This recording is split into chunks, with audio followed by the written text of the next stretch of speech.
Tapi dengan kebenaran firman Tuhan akan kita ambil dari Galatia pasal yang ke-6 ayat yang ke-9. Galatia pasal yang ke-6 ayat yang ke-9. Galatia pasal yang ke-6 ayat yang ke-9. Nah, baca bersama-sama Galatia pasal yang ke-6 ayat yang ke-9. 1, 2, 3. Janganlah kita jemu-jemu berbuat baik, karena apabila sudah datang waktunya, kita akan menuai jika kita tidak menjadi lemah. Saudara kasih Tuhan, Alkitab memberitahu kita bahwa akan ada satu waktu kita akan menuai segala perbuatan baik yang kita lakukan dengan satu syarat apa? Jika kita tidak menjadi lemah. Kalau kita menjadi lemah, dengan kata lain ya, kalau kita menjadi lemah, berarti kita tidak akan menuai dari segala kebaikan yang kita lakukan. Mungkin ini sekilas ya, sama dengan beberapa hari Kamis yang lalu. Jadi kebaikan-kebaikan yang dilakukan itu tidak bisa dituai ya, hanya karena apa? Karena kita menjadi lemah. Jadi ya, kita menjadi lemah. Yang sebabnya hari ini kita akan belajar. Pertanyaannya adalah mengapa ada orang Kristen yang menjadi lemah? Kita pelajari. Mengapa ada orang Kristen yang menjadi lemah? Ada 3 faktor paling tidak. 3 faktor kenapa orang Kristen itu bisa menjadi lemah. Faktor yang pertama adalah tidak punya kemauan sendiri. Mari kita melihat contohnya dalam 2 Tawarik 24 ayat yang kedua. Ayat yang kedua. Jadi saya salah mencatat ini. 2 Tawarik pasal yang ke-24 ayat yang kedua, silakan dibaca. 1, 2, 3. Yoas melakukan apa yang benar di mata Tuhan selama hidup Imam Yoyada. Jadi Alkitab mencatat Yoas melakukan apa yang benar di mata Tuhan bukan selama hidupnya, tetapi selama hidupnya siapa? Imam Yoyada. Dengan kata lain bahwa Yoas ini melakukan apa yang benar di mata Tuhan bukan atas kemauannya sendiri, tetapi atas kemauan siapa? Imam Yoyada.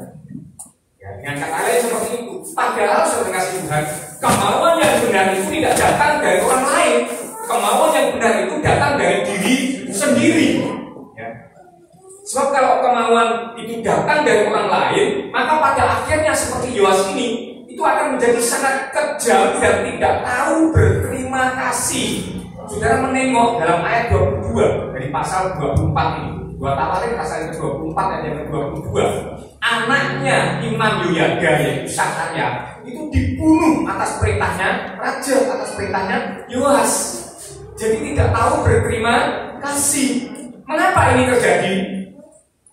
Oleh karena orang yang tidak punya kemauan sendiri itu tadi cenderung tidak memiliki kekuatan sehingga hidupnya sangat dipengaruhi oleh orang lain. Kita melihat ayat yang 17 dari 2 Tawarik 24 ini.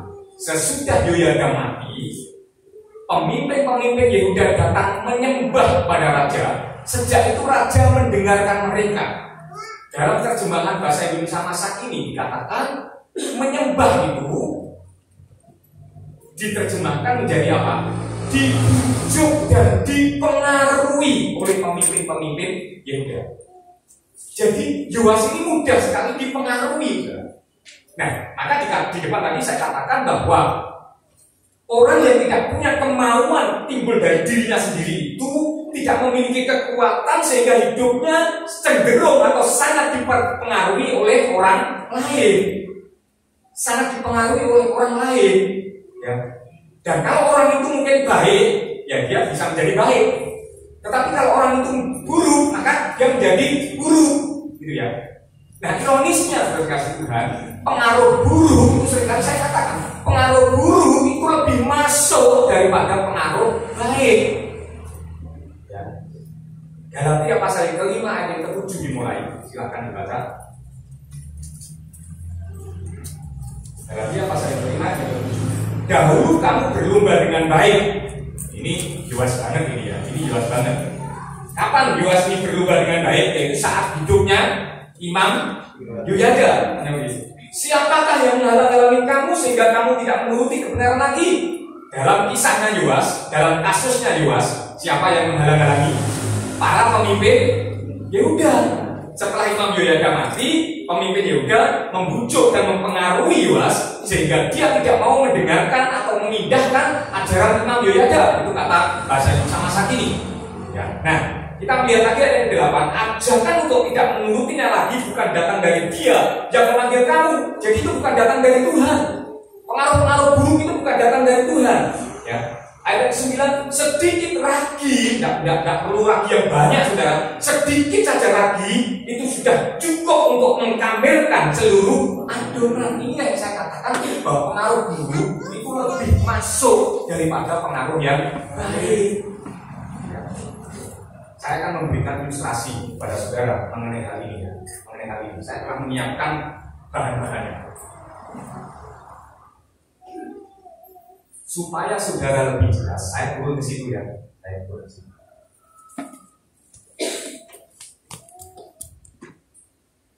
Di kedua tangan saya ini ada air. Yang satu air kotor, yang luar supaya nampak ya. Nah, seru melakukan sini. Air kotor dan air bersih. Air kotor dan air bersih.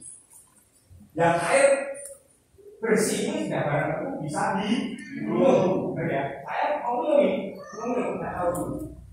Saya bisa minum. Atau orang lain mungkin ada yang mau minum ini air bersih, air mineral bersih bisa diminum. Untuk meyakinkan saudara, ini saya minum. Kalau ini bisa diminum. Kenapa enggak ada di sini? Karena ini air kotor, maka ini tidak bisa diminum. Ada yang mau minum ini? Ini air kotor ya? Saya ambil dari depan. Ada yang mau minum? Ada nggak? Nggak ada ya? Oke, sekarang saya dari sini. Ya. Pokoknya yang Mas sudah tahu gitu ya. Nah, sekarang sudah saya kasih tahu. Ini pengaruh baik. Ini pengaruh buruk, kotor, gitu ya. Saya akan tambahkan air kotor ini dengan air bersih. Sedikit saja. Ada yang mau minum? Loh, sudah saya tambahkan air bersih loh. Artinya apa? Artinya air ini tetap kotor sekalipun sudah diberikan air yang bersih.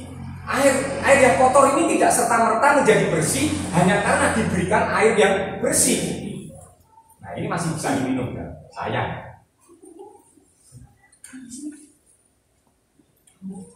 Saya ini tinggal sama ini, tak relakan. Kalau misalkan air bening ini, saya kasih sedikit air kotor.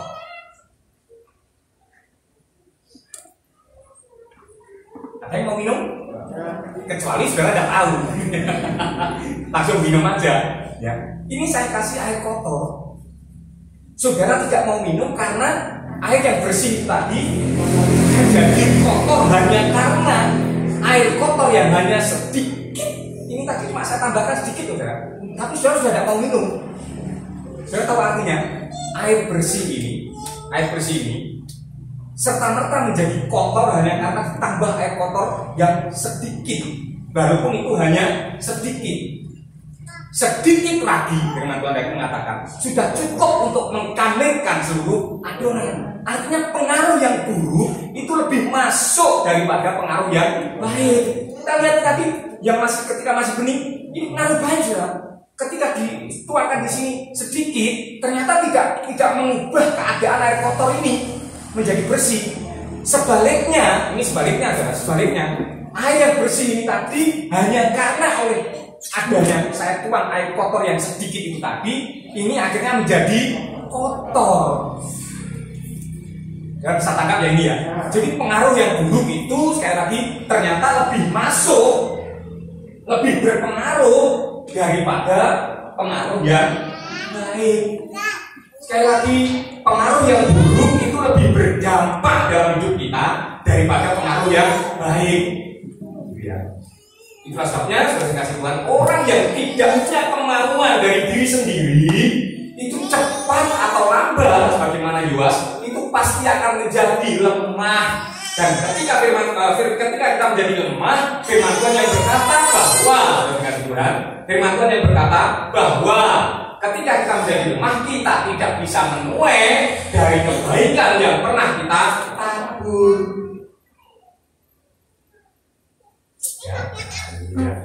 Saya besoknya jangan menjadi lemah. Tengok kanan kirimu, katakan jangan menjadi lemah. Satu dua tiga. Jangan menjadi lemah. Menjadi atasnya lemah itu kan bahasa Indonesia. Bahasa Jawanya kan tanah liat. Haleluya, puji Tuhan. Itu yang pertama, tidak punya kemauan sendiri. Kenapa orang Kristen jadi lemah? Karena tidak punya kemauan. Orang tidak punya kemauan sendiri. Ya, kalau tidak punya kemauan sendiri, cepat atau lambat pasti akan menjadi lemah. Ketika saudara, makanya kan kami ya hamba Tuhan itu memberikan komitmen itu supaya apa? Supaya timbul dari kemauan kita sendiri. Nah itu pelayanan itu. Karena kalau misalkan nanti ibu gembala menjadwal dan saya yang dijadwal itu ngomong, waduh aku jadi kita minggunya saja begini. Misalkan orang itu kan repot saja. Tahu ya maksudnya ya, repot. Jadi harus timbul dari kemauannya sendiri. Bahkan ketika melakukan hal yang baik, ketika kita beribadah, itu pun juga harus timbul dari kemauannya sendiri, bukan dari kemauan orang tua. Orang tua kita tidak samanya hidup. Tidak timbul dari mungkin anak kita. Mungkin anaknya sih, orang bocor, kata openi, mas, openi nyolok kue ya, misalkan seperti itu. Katakanlah seperti itu ya. Bukan karena anak. Kita ke gereja bukan karena anak. Kita beribadah bukan karena pengaruh dari anak, tetapi sekali lagi pengaruh dari diri kita sendiri itulah yang membuat kita kuat dalam keadaan apapun juga. Tetapi kalau pengaruh karena orang lain, sebagaimana Yoas contoh yang baik tadi, maka kita menjadi lemah. Ya, menjadi lemah. Itu yang pertama, tidak punya kemauan sendiri. Yang kedua, kenapa orang Kristen itu menjadi lemah? Karena bosan dengan firman Tuhan. Mari kita lihat Bilangan 21 ayat yang kelima. Bilangan 21 ayat yang ke-5.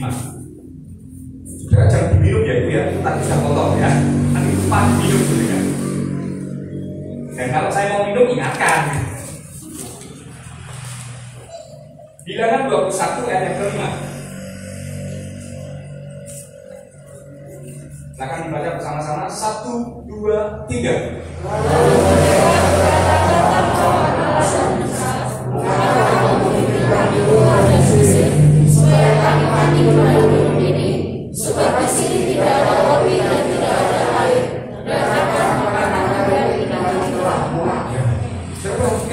Lalu mereka orang Israel ini berkata-kata melawan Allah dan Musa. Dalam terjemahan lain, berkata-kata melawan Allah dan Musa ini, ya, terjemahan bahasa Indonesia masa kini mengomel.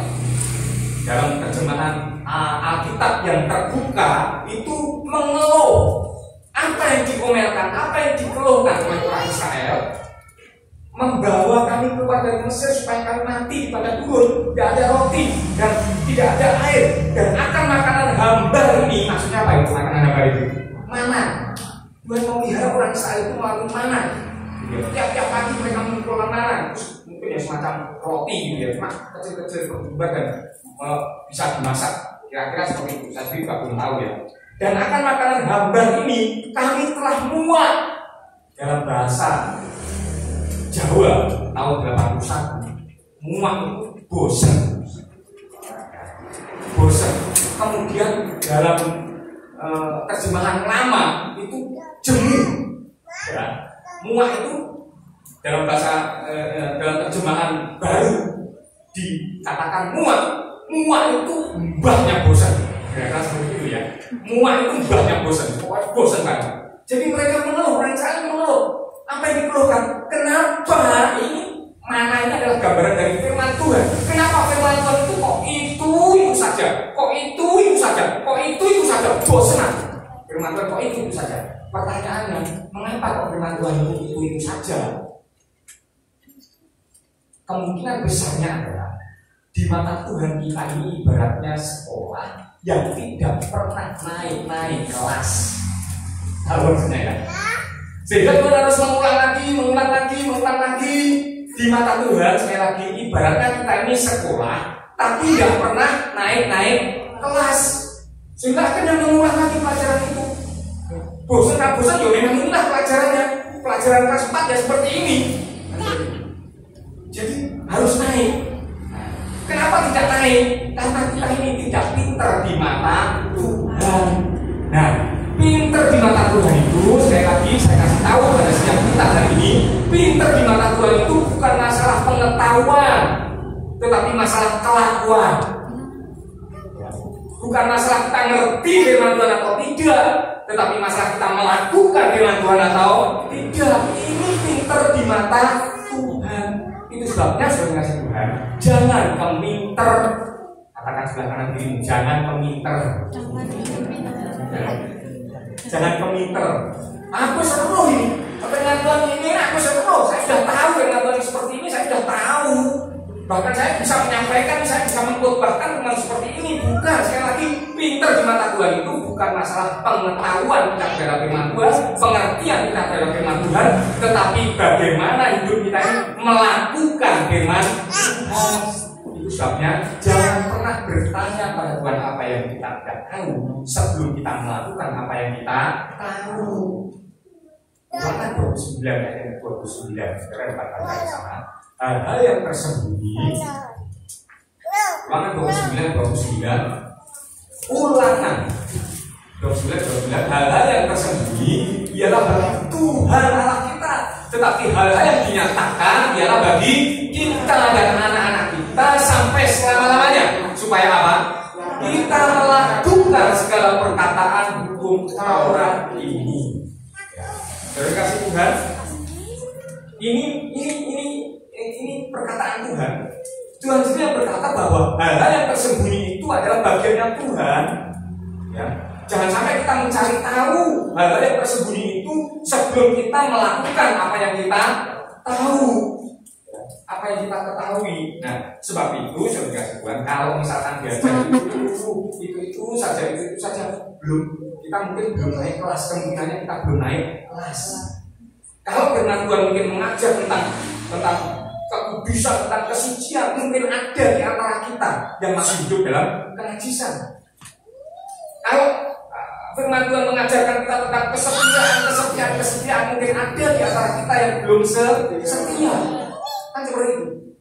Jadi firman Tuhan itu terus akan diajarkan kepada kita, sampai kita tahu, sampai kita pintar di mata Tuhan. Pintar di mata Tuhan itu yang bagaimana?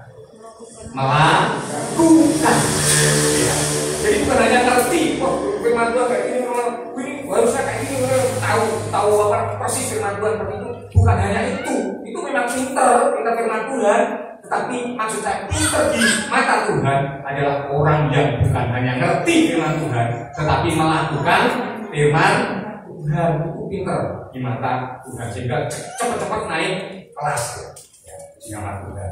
Nah, saya kasih Tuhan itu yang kedua, bosan dengan firman Tuhan. Itu sebabnya Amsal pasal yang ketiga ayat 11 dikatakan, Amsal yang ketiga ayat 11, ya, jangan engkau bosan akan peringatannya, jangan engkau menolak didikan Tuhan, ya, dan jangan engkau bosan akan peringatannya. Jadi kalau diingatkan oleh Tuhan mengenai ini, ya jangan bosan. Wah, ini kok diingatkan terus? Oh, berarti mungkin saja aku belum mampu melakukan firman Tuhan ini. Aku belajar lagi melakukan firman Tuhan sehingga bisa naik kelas, sehingga firman Tuhan itu sampai meningkat atau berkembang. Ya. Puji nama Tuhan. Ini yang pertama. Yang kedua, yang pertama tadi apa? Mengapa orang Kristen jadi lemah? Apa?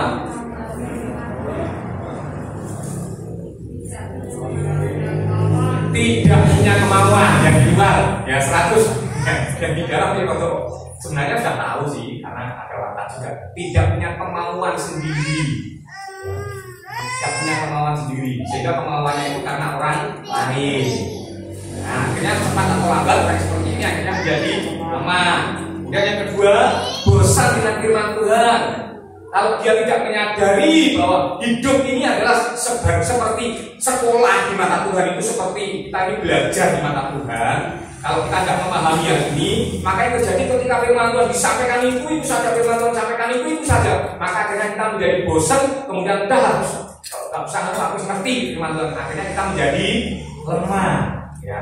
Sekali lagi, pintar di mata Tuhan bukan masalah pengertian, bukan masalah pengetahuan. Pintar di mata Tuhan itu adalah masalah kelakuan. Bagaimana kelakuan itu, bagaimana karaktermu, apa yang kau lakukan dalam hidupmu sehari-hari, itulah yang membuat Tuhan itu terpikat oleh kepintaran. Kok pintar mentok anakku ini? Ya. Padahal dia tidak terlalu pintar di sekolahnya, tapi bantu orang tua, dia ngerti sama orang tua, pintar banget anaknya. Kan seperti itu saya. Seperti itu. Ya. Itu yang kedua. Yang ketiga, yang terakhir, merasa telah berbuat banyak. Mengapa orang Kristen itu menjadi lemah? Karena merasa telah berbuat banyak. Matius 19 ayat ke-20.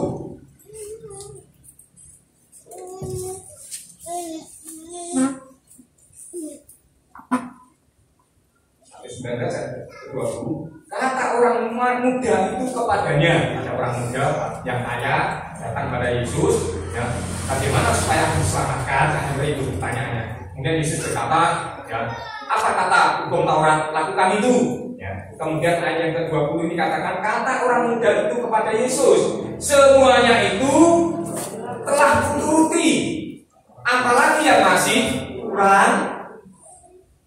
Dari ayat ini kita bisa mengetahui bahwa orang muda ini memiliki perasaan merasa telah berbuat banyak, dengan kata-kata apalagi yang masih kurang.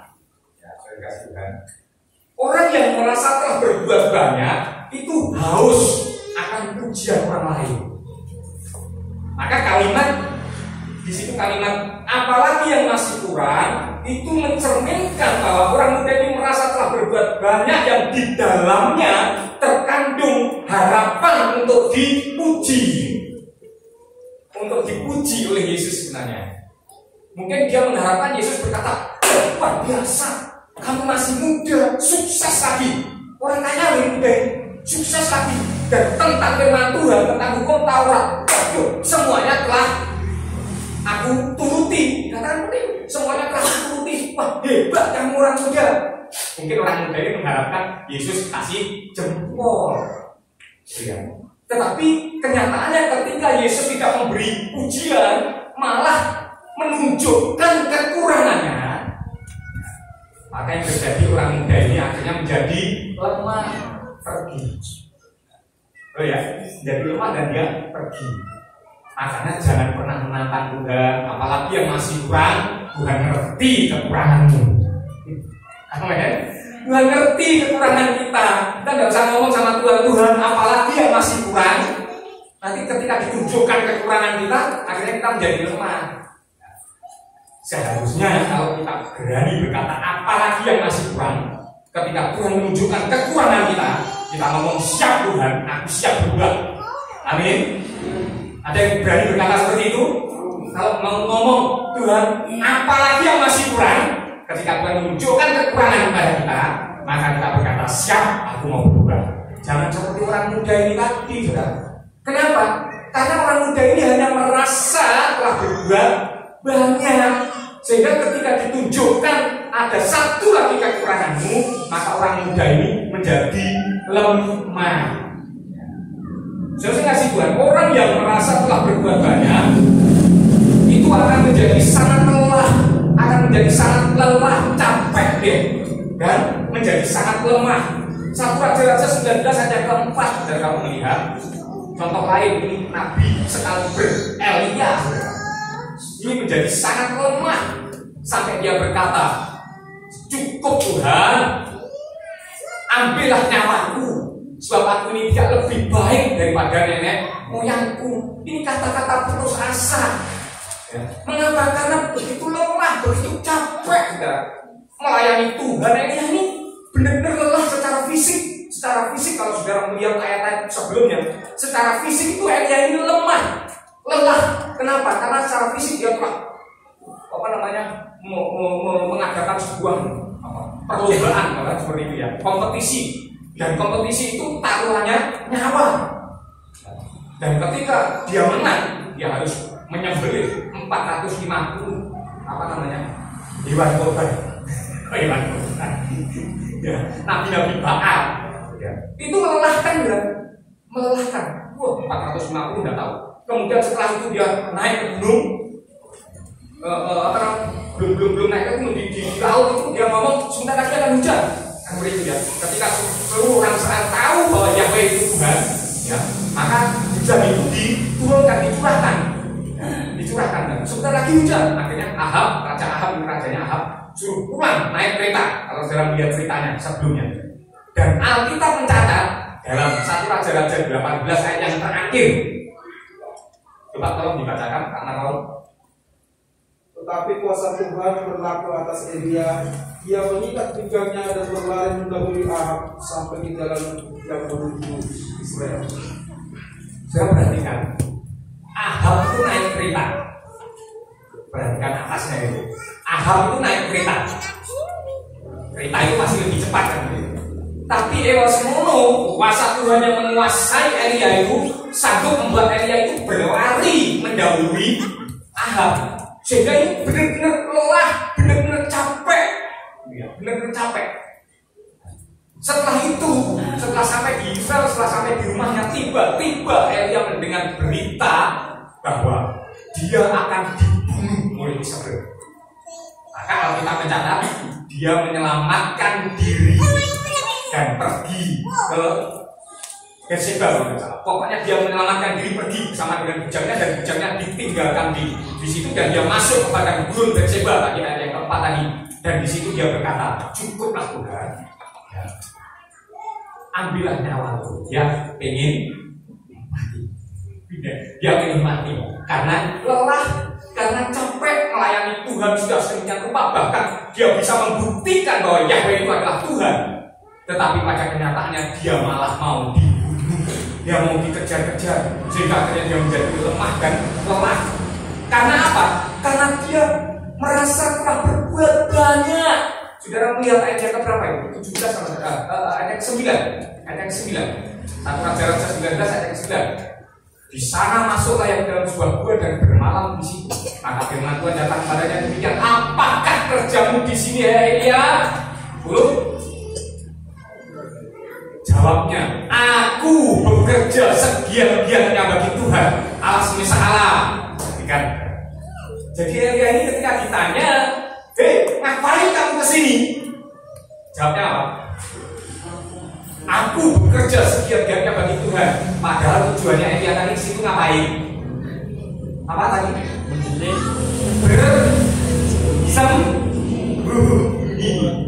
Ketika ditanya sama Tuhan, apa kerjamu di sini Elia? Dia ngomong, aku bekerja segiat-giatnya bagi Tuhan. Dan ini diulang sampai 2 kali. Kalau tidak salah ayat 13 sampai 14 itu diulang seperti ini. Dengan kata lain apa? Tuhan berkata, mosok. Oh ya, masak. Apa kerjamu di sini Elia? Aku bekerja segiat-giatnya bagi Tuhan. Apa kerjamu di sini? Aku melayani Tuhan di GPI Deklarasi. Tuhan ngomong, masak. Aku maksudnya, masak, ini tenang aja. Wah, bisa bekerja segiat-giatnya. Bayangkan itu, siapa yang bikin ini, siapa yang bikin ini, siapa yang beli itu, siapa yang beli ini. Dia akan merasa berbuat banyak. Ya. Sehingga akhirnya ketika masalah itu datang, yang terjadi dia menjadi lemah karena dia telah merasa berbuat banyak. Dia telah merasa berbuat banyak.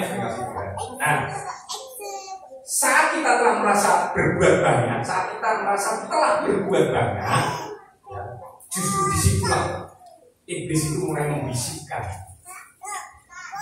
kata-kata tidak apa-apa.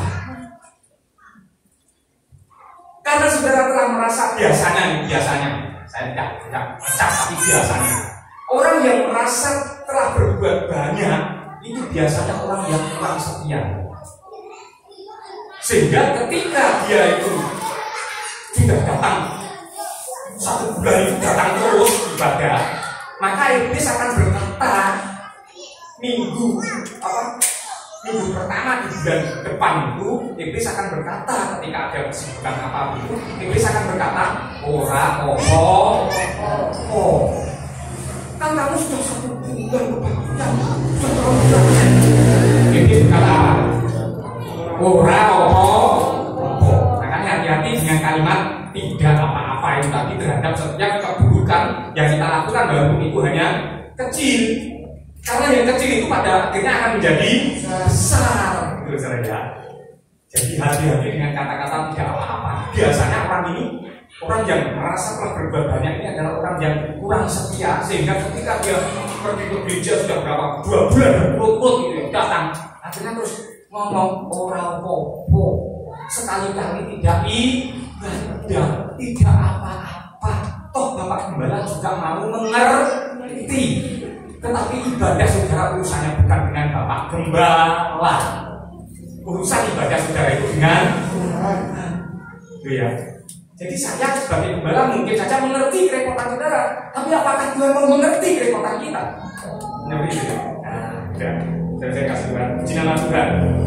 Nah, kita kembali kepada firman Tuhan. Hai, orang-orang yang merasa telah berbuat banyak untuk Tuhan, saya mengatakan kepada setiap kita bahwa apa yang telah dilakukan Tuhan bagi kita itu tidak sebanding dengan apa yang kita lakukan.